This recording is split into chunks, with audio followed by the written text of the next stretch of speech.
Hello friends, SRH food சேனலின் அன்பான வணக்கம். ஃப்ரெண்ட்ஸ், இங்கே பாருங்கள், வெங்காயம் புதினா துவையல் தான் ரெடி பண்ணியிருக்கேன். ரொம்பவே நல்லாயிருக்கும் ஃப்ரெண்ட்ஸ். ஃப்ரெண்ட்ஸ் வீடியோக்குள்ளே போகலாம். ஃப்ரெண்ட்ஸ், இங்கே பாருங்கள், சூடான சாதத்துக்கு நெய் விட்டு நல்லெண்ணெய் விட்டு சாப்பிட்லாம். இங்கே பாருங்கள், துவையல் இட்லி, தோசை, சப்பாத்திக்கு, அடைக்கெல்லாம் ரொம்ப சூப்பராக இருக்கும் ஃப்ரெண்ட்ஸ். இங்கே பாருங்கள்,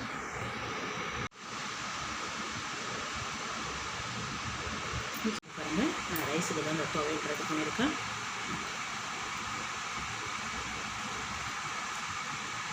குழந்தைங்களாம் வச்சுருந்தா நெய் விட்டு கொடுங்க.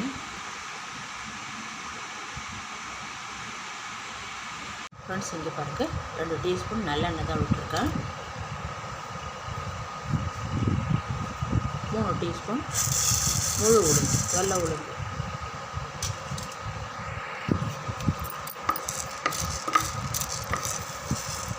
1/2 டீஸ்பூன் தனியா, காஞ்ச மிளகாய், வரமிளகாய் ஒரு 9 நம்ம காரத்துக்கு தகுந்த மாதிரி சேர்த்துக்கலாம். இது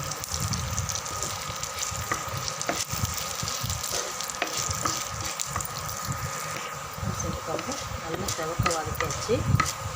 அப்படியே நம்ம அரைக்க போகிற ஜாரில் மாற்றிக்கலாம்.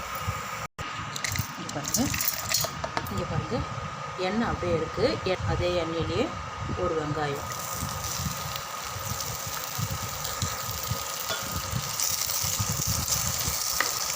நம்ம வதக்கின பாத்திரத்திலே தான். எண்ணெய் இல்லைன்னா இன்னும் 1 டீஸ்பூன் எண்ணெய் விட்டுடுங்க.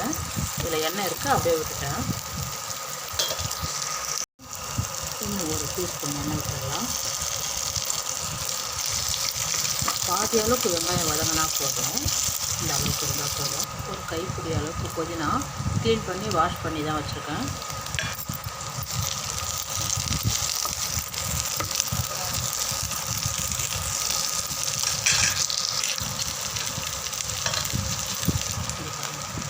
ரெண்டு கொத்து கருவேப்பிலை,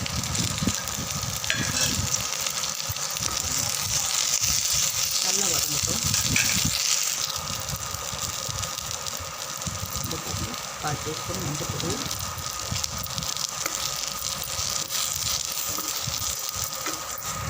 இங்கே பாருங்கள், நல்லா வதங்கிருக்கு. ஸ்டவ் ஆஃப் பண்ணிவிடுங்க. ஆறுனதுக்கு அப்புறம் ஜாரில் சேர்த்து அரைச்சிடலாம். இந்த துவையலுக்கு தகுந்த கல் உப்பு கொஞ்சமாக சேர்த்து அரைங்க. ஃபைனலாக செக் பண்ணிவிட்டு இன்னும் கொஞ்சம் உப்பு சேர்த்துக்கலாம். இதை ஃபஸ்ட்டு அரைச்சிடலாம். இங்கே பாருங்கள் ஃப்ரெண்ட்ஸ், இங்கே பாருங்கள், ஒரு நெல்லிக்காய் சைஸு, அரை நெல்லிக்காய் சைஸுக்கு புளி தண்ணியில், சுடு தண்ணியில் ஊற வச்சுருக்கேன். இந்த தண்ணி தான் யூஸ் பண்ணிக்கணும். இங்கே பாருங்கள், ரொம்ப தண்ணி விட்டுறக்கூடாது துவையல் அரைக்கிறதுக்கு. இந்த புளியும் அப்படியே சேர்த்துடலாம். இங்கே பாருங்கள், அது கூடவே நம்ம வதக்கி வச்சுருக்கிற எல்லாமே சேர்த்துடலாம். இங்கே பாருங்கள், அப்படியே குறப்பாக தண்ணி விடக்கூடாது. அந்த புளி தண்ணி கொஞ்சோண்டு 2-3 டீஸ்பூன் இருக்குது பாருங்கள், அதை மட்டும் சேர்த்துக்கலாம். விட்டு விட்டு அரைச்சிக்கலாம் ஃப்ரெண்ட்ஸ். இங்கே பாருங்கள்,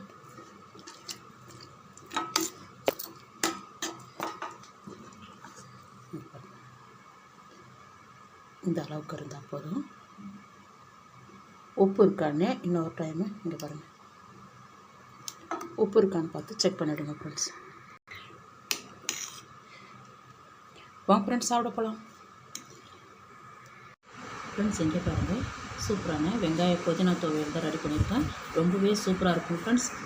இந்த வீடியோ பிடிச்சிருந்தா லைக் பண்ணுங்கள், ஷேர் பண்ணுங்கள், கமெண்ட் பண்ணுங்கள், மறக்காம சப்ஸ்கிரைப் பண்ணுங்கள். அப்படியே பக்கத்தில் இருக்க பெல் ஐக்கான் கிளிக் பண்ணுங்கள். Thank you friends.